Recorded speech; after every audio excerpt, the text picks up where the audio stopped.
C'est toujours, c'est la nourriture, hein, toujours, ouais.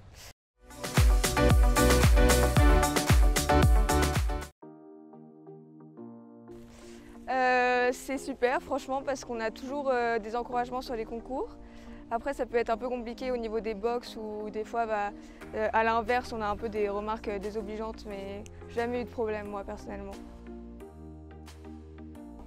Moi, c'était le 23 décembre 2016, parce que j'avais acheté Vassal le 20. Et du coup, dans la suite de Léa, qui avait le compte avec Vassal, son ancienne propriétaire, j'ai décidé de reprendre un aussi, et voilà, ça me plaisait. Vu qu'il était déjà un peu connu avant, je pensais approcher les 10 000 dans ces eaux-là. Et puis finalement, c'est monté super vite et j'ai été vraiment très surprise. Mon entourage aussi est très surpris. Moi, c'est plutôt au lycée que ça tourne beaucoup.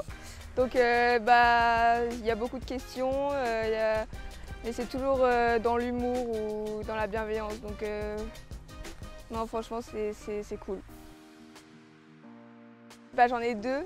Ça sera Léa Plainberry, donc l'ancienne cavalière de Vassal, et Elisa Cusini, Aline de Jersey sur les réseaux. Voilà. C'est mes deux plus belles rencontres au niveau du cheval dans ce milieu Instagram. Franchement, on se voit sur tous les terrains. Là, par exemple, pour mes épreuves, Elisa elle va venir me coacher mentalement.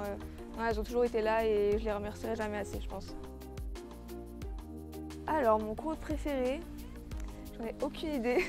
Il y en a beaucoup trop, il y a des photos du cheval. Mais ouais, niveau pro, ce sera Léa Plainberry, c'est le plus gros français. Et ensuite, niveau des photos, ce sera hors système.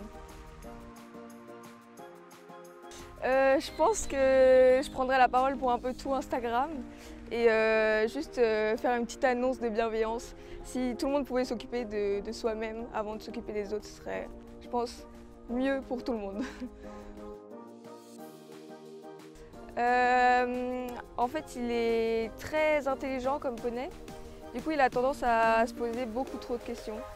Donc ça peut être un défaut comme une qualité, mais je pense que c'est ce qui nous pose problème sur le cross aussi. Il se pose beaucoup de questions alors que lui, il en est totalement capable, mais je pense que c'est un de ses plus gros défauts.